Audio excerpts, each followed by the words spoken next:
Welcome back to Season 2 of the Sober Motivation Podcast. Join me, Brad, each week as my guests and I share incredible and powerful sobriety stories. We are here to show sobriety is possible, one story at a time. Let's go. Carly Rogers started drinking alcohol when she was just 11 years old. It all started out very innocent and was never intended to become what it ended up being. Carly was performing in Nashville and drinking seemed to go hand in hand with the business. Carly's doctor mentioned it would be best if she was not drinking alcohol due to having some medical issues from a car accident. Carly feared she would no longer be fun or fit in. But for the last 93 days, she has discovered that was not the truth. This is Carly's story on the Sober Motivation Podcast. If you could use some extra support on your recovery journey, be sure to check us out at the Sober Buddy app. We have 10 live support groups per week and also an extremely supportive community. You don't have to do this alone. Join the Sober Buddy community today. Download the app at yoursoberbuddy.com or your favorite app store. I'll see you over there. Welcome back, everyone, to another episode of the Sober Motivation Podcast. Today, we've got Carly Rogers with us. How are you doing? I'm doing well. Thank you for asking. How are you? I'm good. I'm glad that we finally got this thing figured out and we're here recording this. So how we usually start the podcast is, what was it like for you growing up? Well, growing up was pretty rambunctious and chaotic. We did a lot of traveling. My brother and I raced BMX, and my parents provided and worked really hard for that. So it was pretty sporadic, pretty chaotic. We always missed a few days of school, which was nice, but a lot of just keeping busy. We were definitely around a lot of scenes back then, especially being like BMX racing is a tailgating kind of event. So lots of alcohol, lots of party, lots of good times, but very, very chaotic. Yeah, I hear you on that. Where did you grow up at? Vermont. Okay, perfect. Yeah. There's a big BMX scene there? Not necessarily. There's a track in my hometown that was built, so it became pretty popular, I guess, in the area. It's gotten more popular now after a couple of dead years. And then it's very popular down south now where I'm staying near Tampa and the East Coast specifically. There's lots of tracks and things. New York State's got a lot of tracks. Yeah. Okay. It's become pretty international now since the Olympics. Yeah. We actually had somebody on the podcast, Tony Hoffman. He was a coach for the Olympic team at some point. Might have heard. Wow. Yeah. He was a BMX guy. So cool. So BMXing, a lot of people too, since we are on a sober podcast, a lot of people too have something happen in their childhood that maybe they can say, hey, maybe this didn't necessarily directly relate to things becoming a problem, but maybe it affected things. Did you have anything like that you can recall from your childhood days? Yeah. Well, I remember my parents, they had quit drinking for a long time when we were young kids. And then when they started drinking again, it was a lot. I do remember a lot of times thinking to myself, I'll never drink alcohol.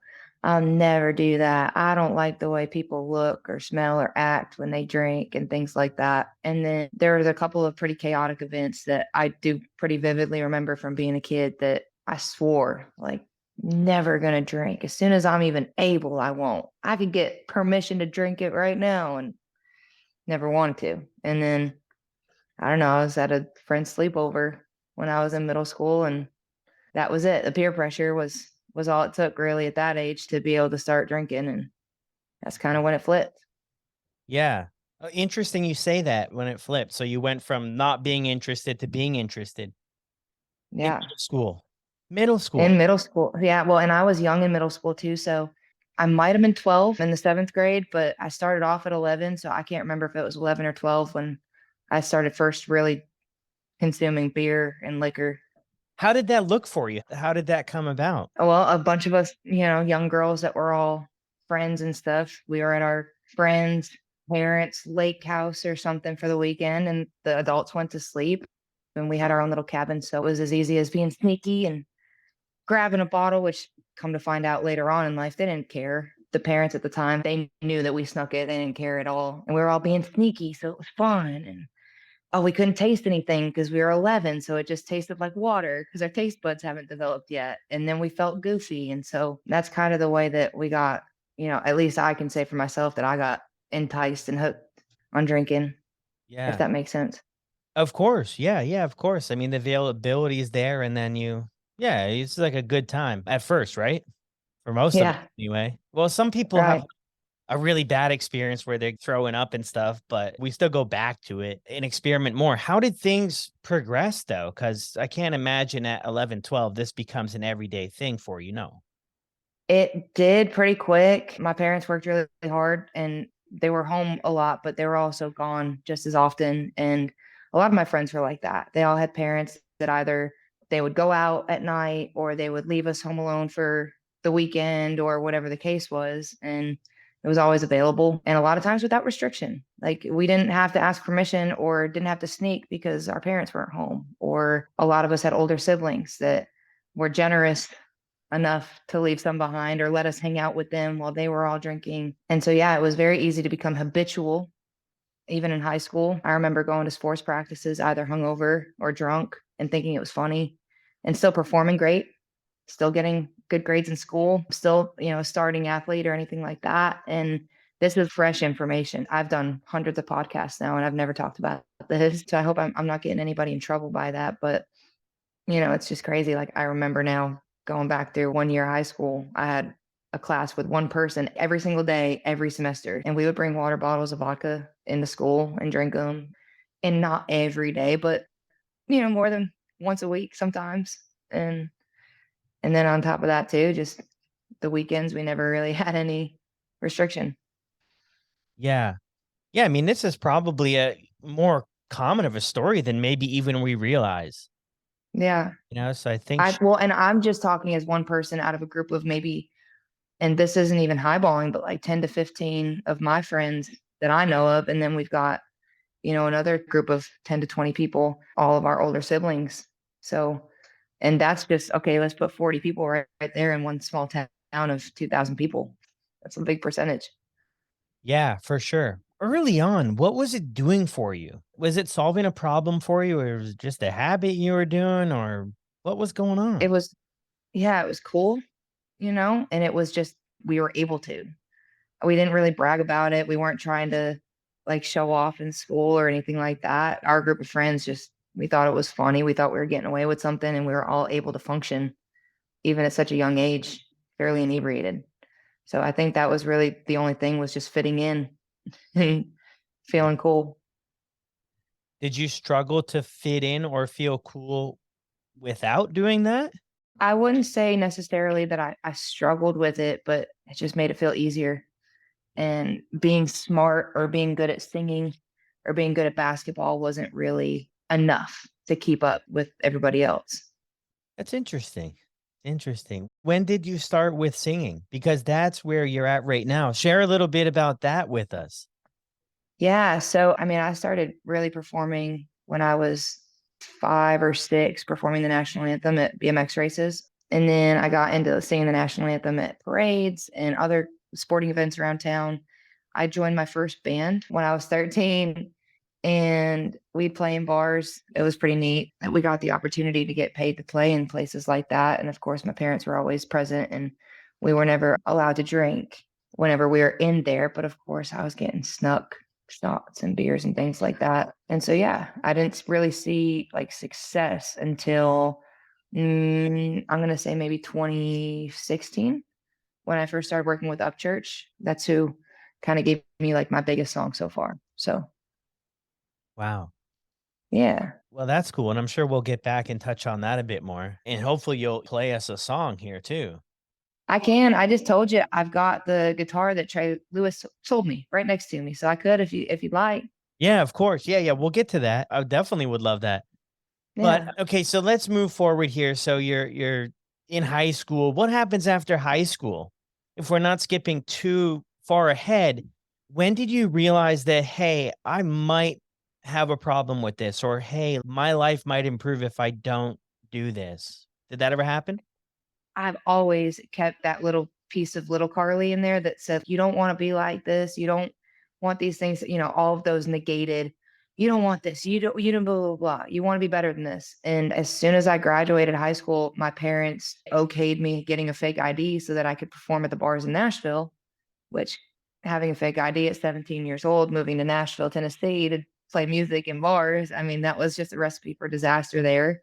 That in hindsight, it was just all signs blinking like problem, problem, problem. Of course, fast forward, now we know better, but back then it looked like success, success, success. Yeah. And I think the turning point, there was one point, maybe right before the pandemic, where I'd had a talk with a girlfriend of mine where I was like, I gotta quit. Like, I gotta quit drinking. It's making me ill. I'm drinking so much that it's making me sick, which was a first.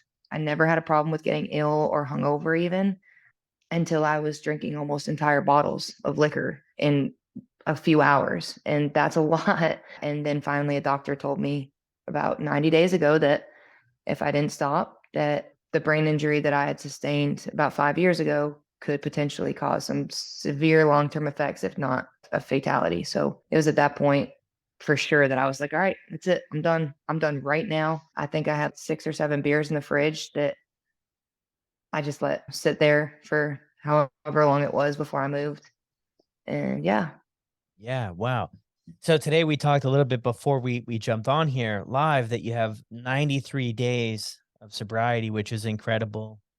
So before the doctor told you, did you ever make any attempts at getting sober? Did you ever talk to people? What did that look like?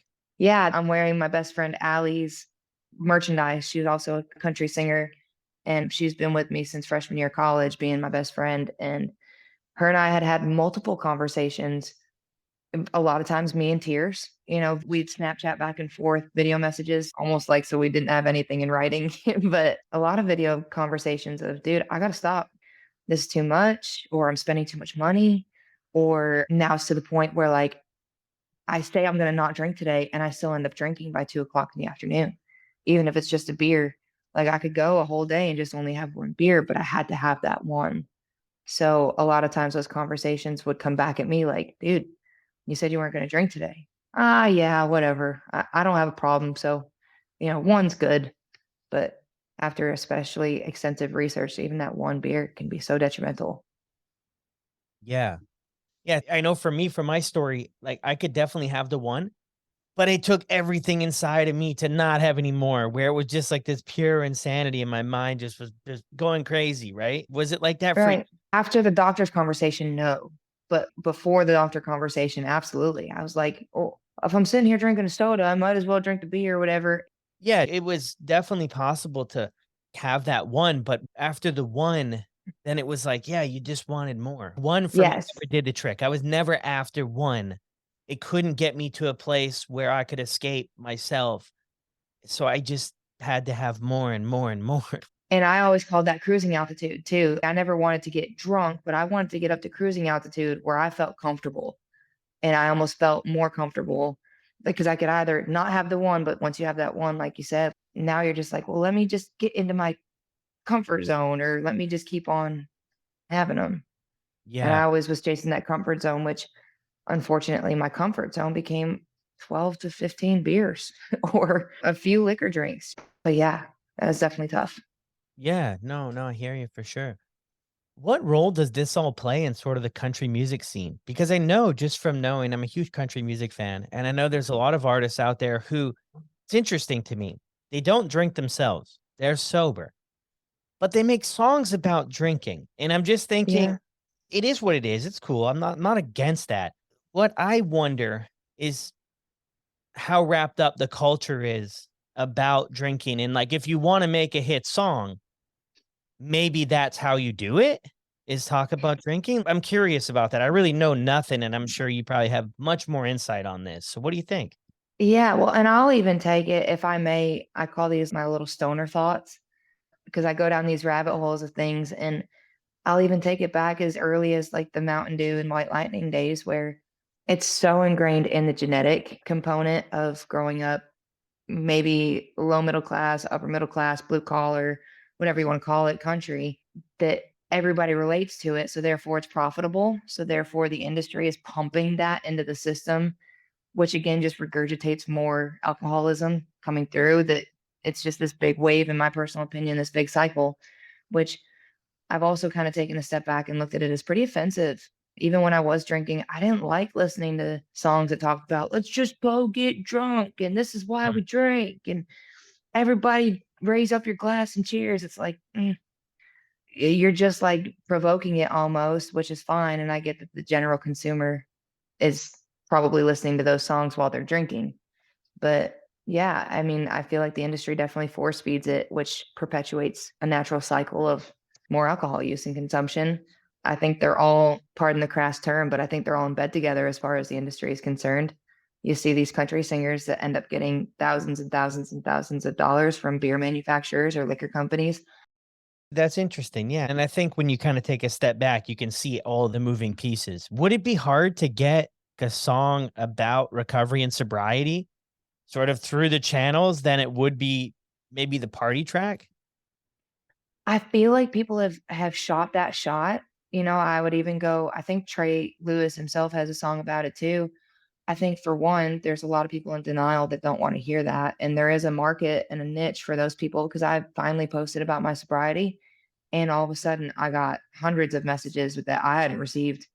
You know, my channel's been a little bit of a shadow ban, if you will, for the last couple however longs. But when I posted that, it was like an influx of messages from people who have also been struggling for a while that felt uncomfortable sharing that or felt that they didn't have an artist to look up to for that reason because a lot of these artists that are sober, like you said, they're still singing about booze or they're still singing about partying. And I think it's possible, but the marketing isn't probably there from the mainstream. I think it would all have to be independently boosted. And I think a lot of people would turn it off or even skip it on purpose because they don't want to hear that. Mm, And the people that do want to hear it maybe aren't ready for it. It marginalizes this very small group of folks, I think, that are in this genetically disposed group of people yeah. that are ready and willing to receive that message, if that makes sense. Yeah, no, for sure. For sure. Yeah, that definitely does make perfect sense. What I'm getting is that there's not enough people to throw the money at it to make a Yeah. to make something to make it a hit, right? It might not be a hit, so maybe we don't take a chance on it. It's interesting though. What motivated you or inspired you to share your story? Well, it finally took, there was some chastisement from my page, like from some of my followers that were, "Oh, you haven't been drinking lately," or whatever, which that sounds kind of weak-minded for me to just succumb to that in order to start sharing it. I wanted to be solid on it, at least giving myself that 60-day, "I've done this." I didn't wanna get to 5 weeks in and slip up, and then had been posting about it for weeks. I certainly didn't wanna look as if I was doing it for clicks or relatability or anything like that, and when I was able to explain it too, I think it got asked as a question. Like, I post the ask me a question thing on Instagram a lot, Okay. and somebody had said, like, "Oh, what you drinking tonight?" or something, and it just led me down the hole of the car accident post and being like, "Yeah, I'm not drinking, and here's why." And I think too, in person, a lot of people were starting to offer me drinks, and it was getting hard to where I just wanted a blanket message statement to everybody that follows me like, "Hey, I am not drinking anymore forever." So, I think all those components kinda added to the reasoning for sharing. Okay, gotcha. Yeah, and I think everybody's gonna do their thing differently, and if you talk about it or if you don't, perfectly cool. But I definitely think there's an added amount of accountability to putting things out there. But you also Yeah, put yourself out there to like, hey, things might not work out. But like just for anybody listening too, if things don't necessarily work out the way you want them to the first go, the second go, the third go, just keep getting back up and getting back at it type deal, because for me, I lost track of how many times I tried to figure stuff out, but I just yeah. kinda kept with it. So I think it's super cool, especially I mean, in the mix of all of this, right? In the mix of this, and did you have anybody around you that, you could lean on or supported you to do this?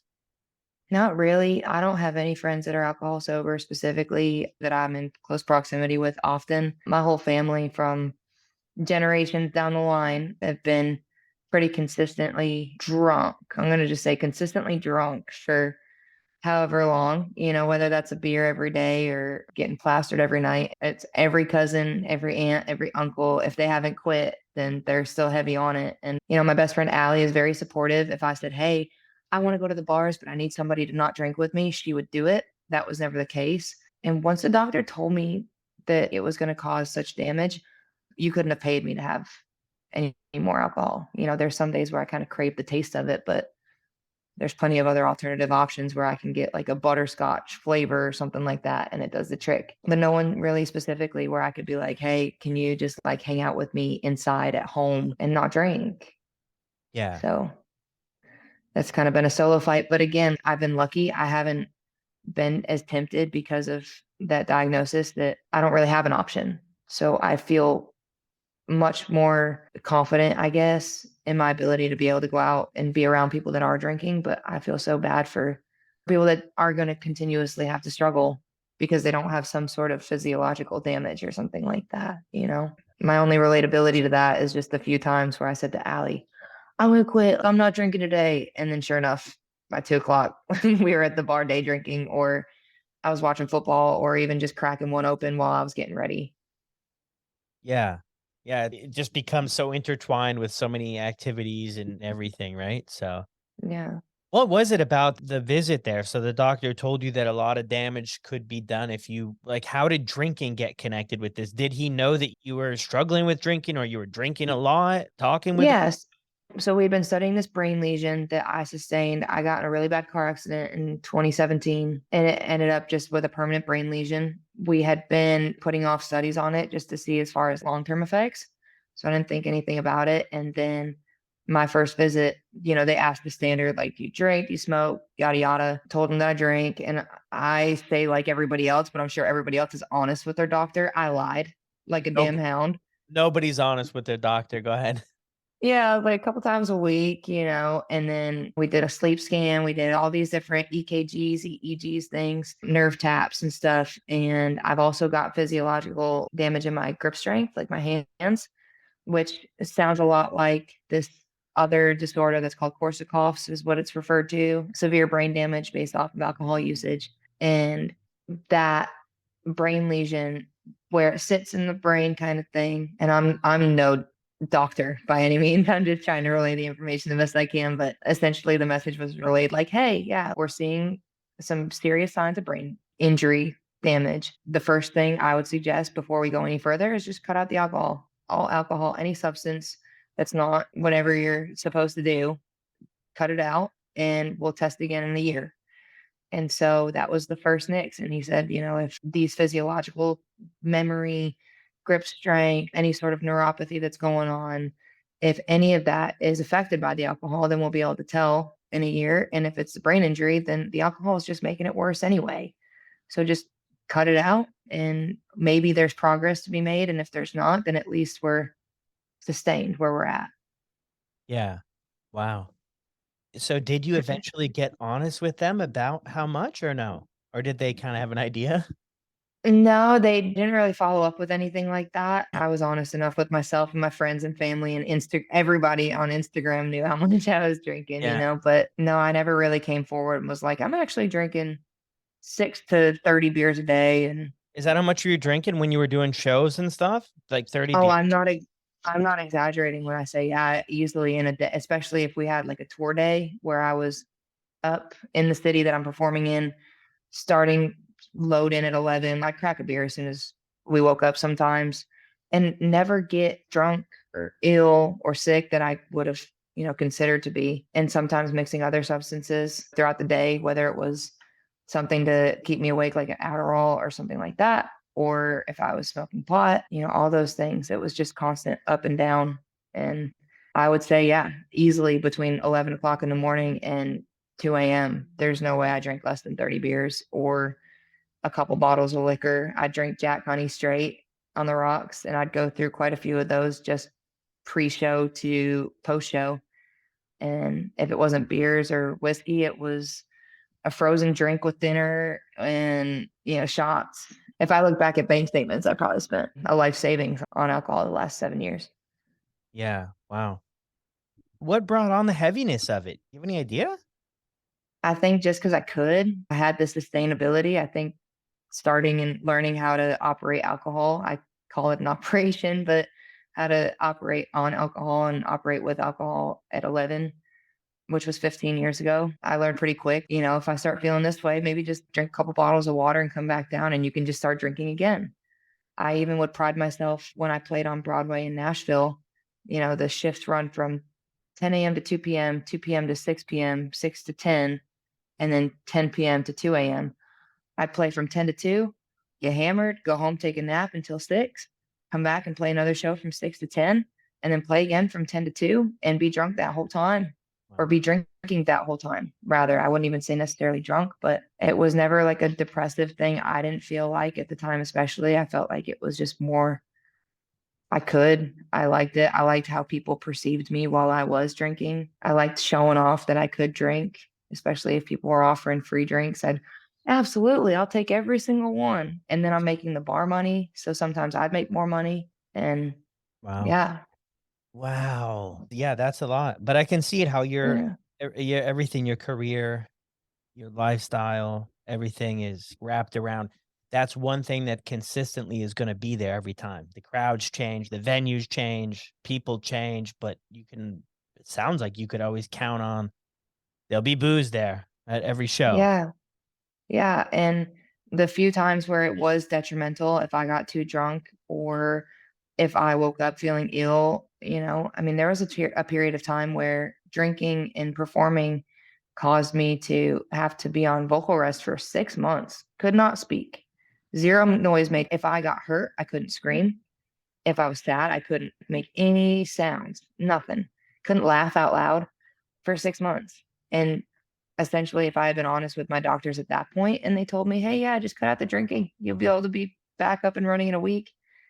Instead, I just didn't really listen except for just to stop talking. And I think also the fact that like there was hardly ever repercussions. Like the few times that there were, they were never detrimental enough to turn me off.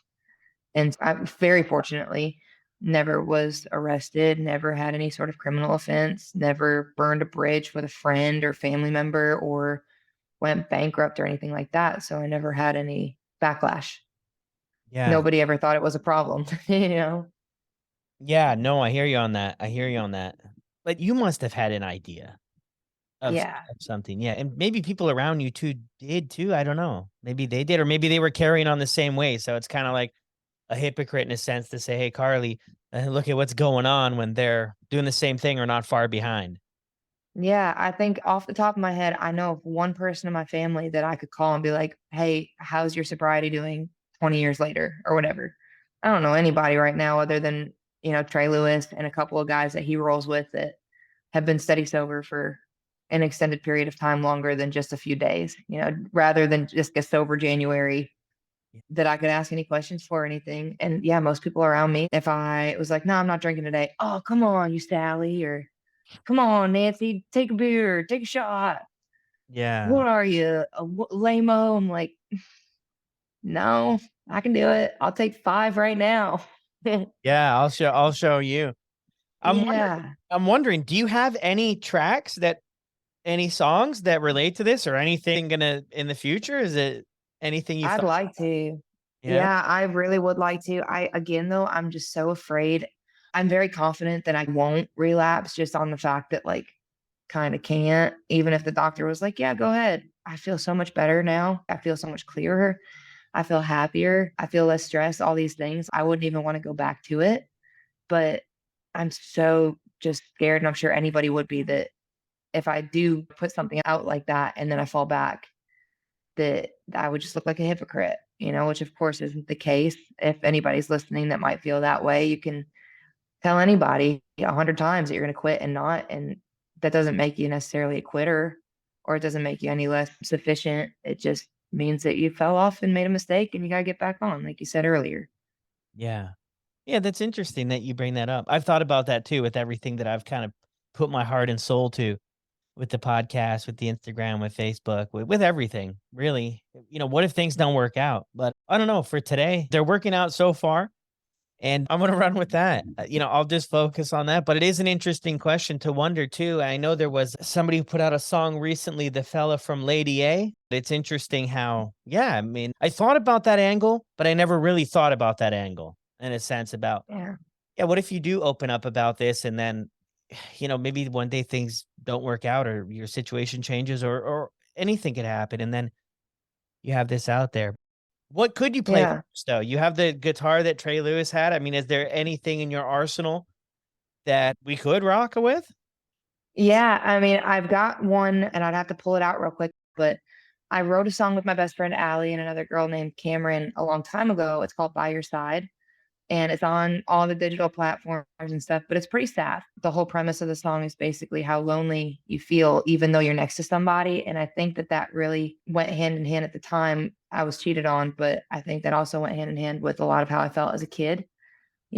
Being around people that were drunk was not the same as being around them when they were sober. And that detachment was very prevalent. And so I think that that could be relatable if that would work. Oh, that would work great. Let's do it. Yeah, let's do it. How was I supposed to know I would feel so alone being together? I thought it'd be better. The pinnacle of my heartbreak was the night that you betrayed every promise. If I'm gonna be honest, this bed is getting colder by the second, but I like it that way. Anything's better than me sitting here begging, begging you every night to stay. This heart might be empty like these sheets I'm in tonight. The funny thing is that being alone feels just like being by your side.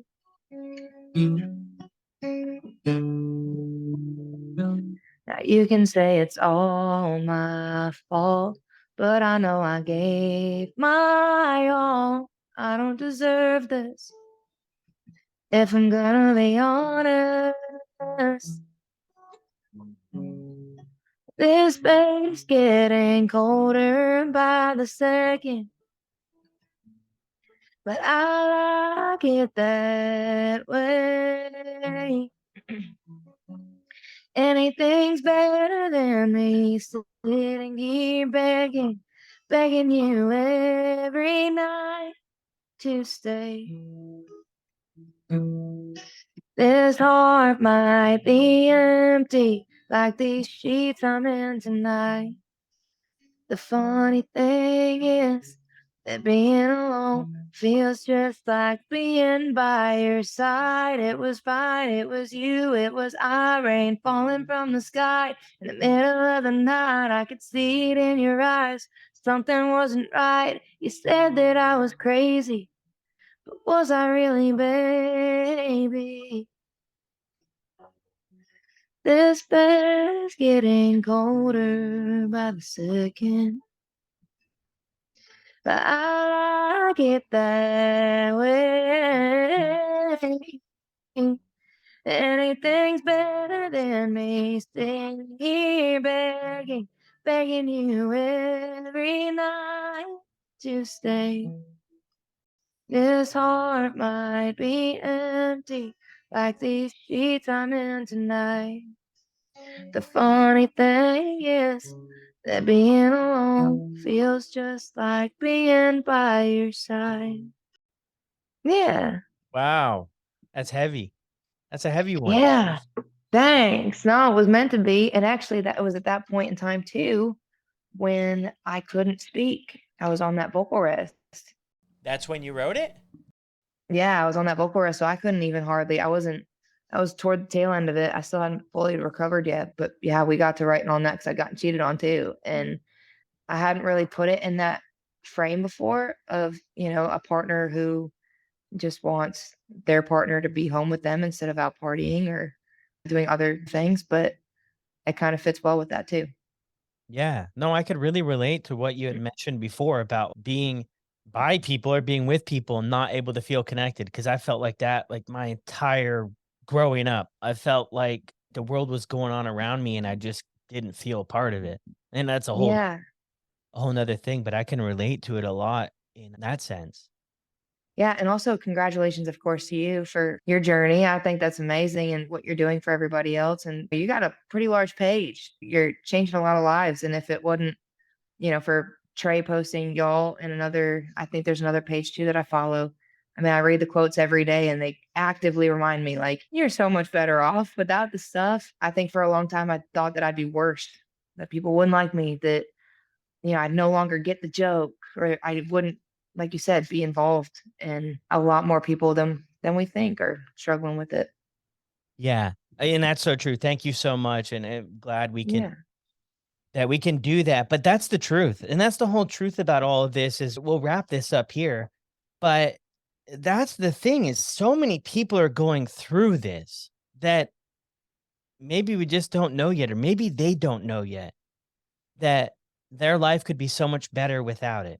And it's just incredible to be able to spread that message in a non-shaming, non-judgmental, but just a compassionate way for people that, hey, when you're ready, if you're ever ready, we're out here. We're out here hanging out in this. We can still have a good, fun, eventful life.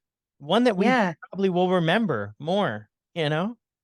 That's one thing too. And I've been so surprised. I posted a TikTok a while back, like, what's one thing that surprised you? It's like that I can still have fun sober.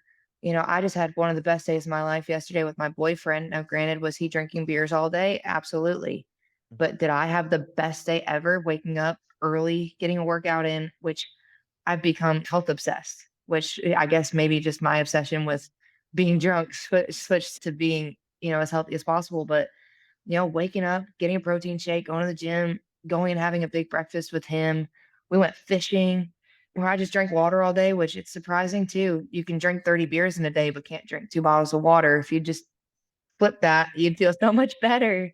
And then, yeah, landing all the way at like, did all these amazing things yesterday and still woke up at 5 o'clock this morning feeling great, ready for work, and not feeling like I was going to vomit or have a headache or sore or any of that. And so for anybody, like you said, that is ready to just make the switch, there's some nice green grass over here too that I was missing out on. Yeah. And the money aspect too, you brought that up earlier. Yeah, I mean, there's a lot more of that. There's so many, yeah, I mean, the benefits are just, endless. I saw this meme one time and it was like benefits of drinking alcohol and there's like nothing on the list and then benefits of not drinking alcohol and it's like filled up. Yeah. It's just, yeah, everything kind of starts to brighten up a little bit. And you start to enjoy. I noticed for me, I just started to notice the small things in life. Like I could go fishing and since you brought that up and enjoy these moments, not just worry about the next one or the next this or, just try to get it as many into me as fast as I could and all that type stuff. So that's really cool. Yeah. I know you're early on, but this is a question that I like to ask around here. From your own experience, what advice would you have to somebody who's wanting to start the journey or somebody who's struggling on the journey? Oh gosh. I don't know if I feel vindicated in offering any sort of advice specifically because I feel so strongly where I'm sitting. How can I look at where somebody else is sitting and offer any sort of like, I understand? Because I don't know if I do, but I think that one of the most important things we just touched on is how much better I do feel and how terrifying it is to quit because you think that alcohol makes everything more fun or you need to have it in order to have fun doing what you're doing. And everybody's heard it a million times. You don't, but take it from somebody that was drinking 20 beers a day just to have fun. It's a lot more fun without it. And I find that I'm also enjoying the company of the people that I have around me while I have them. I think that a lot of people forget that not everybody around them is going to be here forever. And so, whatever memories I can make now with those people, I'd like to keep and I'd like to make sober and not have to, for me at least, I'm not trying to preach to Paul here by any means, but I just don't need to have it in order to keep my memories and to have fun. So I think if that's any sort of reassurance, Yeah. No, that's a more reassuring than advising, I think. I don't ever want to make anybody feel like I'm grabbing them by the hand, but if I can walk alongside them. yeah, for sure. And that's great because that's a massive fear, right? No more beer, no more fun, no more connection, no more shows. That's a thing, and especially with you wrapped up in there, that's Yeah. your career and everything. That's probably gonna be something that's consistently around, and, it's super cool that you're sharing with us 93 days into this, you're having a blast with things, and that's awesome. Yeah. I also kind of feel good too when somebody keeps irking me and I say no. Gosh, I had one fella, he just kept on and on one day at the bar because I still hang out in bars. Mhm. I still go to things where alcohol is plenty Yeah. prevalent. And one fella was just getting on to me one day about doing a shot. And I was like, no thanks, no thanks, no thanks. And not one part of me wanted to, but I was more so just getting agitated at having to continue to say no. And finally I go, hey man, I can't drink. So please stop. Oh, well, why? And feeling so empowered to just be able to be like, I don't have to tell you.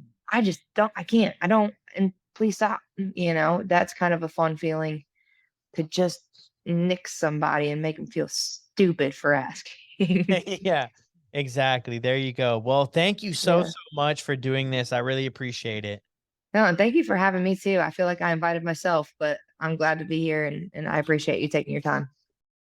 Huge shout out to Carly for sharing her story on the podcast today. What an incredible story. Rooting for her to keep this rocking. 90 plus days sober when we launched this episode. Wow. Thank you so much, everyone, for all the support. And if you enjoyed the podcast, this episode, or any of the episodes, be sure to leave a review on your favorite podcasting platform. And I'll see you on the next one.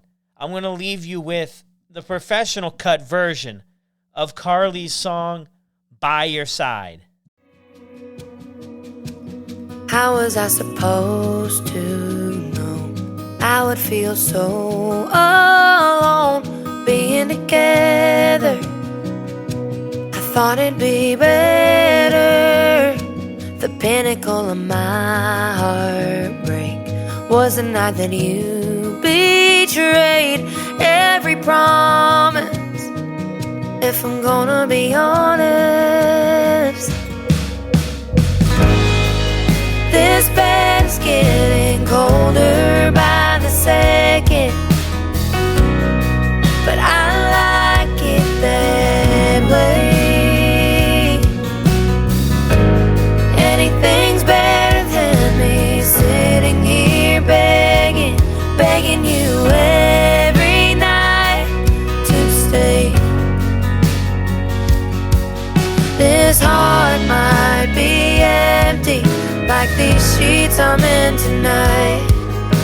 The funny thing is that being alone feels just like being by your side.